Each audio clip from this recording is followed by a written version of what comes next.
बिस्मिल्लाहिर्रहमानिर्रहीम। अस्सलाम वालेकुम। 92 न्यूज के साथ मैं हूं फैजान भट्ट और मैं हूं सुंदस खान। हेडलाइंस आपने जानी। बुलेटिन का बाकायदा आगाज कर बुलेटिन के आगाज में सबसे पहले आपको बताएं कि रूसी बहरिया ने अमरीकी आबदोज को भागने पर मजबूर कर दिया है। रूसी वजारत दिफा के मुताबिक अमरीकी आबदोज ने आलमी कवानीन की खिलाफ वर्जी की है। रूसी रडार और एक्विस्ट कंट्रोल ने आबदोज का पता चलाया। रूसी बहरिया ने वर्जीनिया क्लास आबदोज को वापस जाने पर मजबूर कर दिया है। आपको बताएं कि रूसी रडार और एक्विस्टिक कंट्रोल ने आबदोज का पता चलाया और रूसी बहरिया ने वर्जीनिया क्लास आबदोज को वापस जाने पर मजबूर कर दिया है। इस हवाले से मजीद की तफसीलात जानते हैं। नुमाइंदा मॉस्को शाहिद घुमन हमारे साथ मौजूद हैं। शाहिद घुमन बताएगा, रूस ने अमेरिका की आबदोज भागने पर मजबूर कर दिया उसको।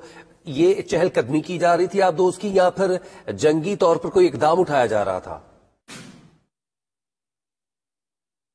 जी बिल्कुल, हफ्ता के रोज पाकिस्तानी वक्त के मुताबिक 12:40 पर अमरीकी आबदोज कोरल जजीरे के करीब रूस के इलाकाई पानियों में देखा गया है। रूसी वजारत दिफा का कहना है कि अमरीकी जोहरी ताकत से चलने वाली वर्जीनिया क्लास आबदोज ने रूस के इलाकाई पानियों में दाखिल होने की कोशिश की। ताहम रूसी बहरिया ने पेशावराना रद्देमल से अमरीकी आबदोज को वापस भागने पर मजबूर कर दिया। वजारत दिफा का कहना था कि अमरीका की जानिब से आलमी कवानीन की खिलाफ वर्जी की गई है।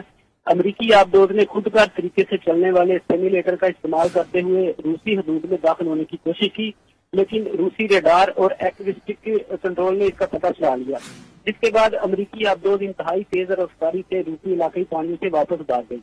यहाँ ये अमर काबिल जिक्र है कि इसी इलाके में रूसी पैसिफिक फ्लैट फोर्सेज की मामूल की बहरी मशकें भी की जा रही है। ठीक है शाहिद घुमन, बहुत शुक्रिया आपने इस हवाले से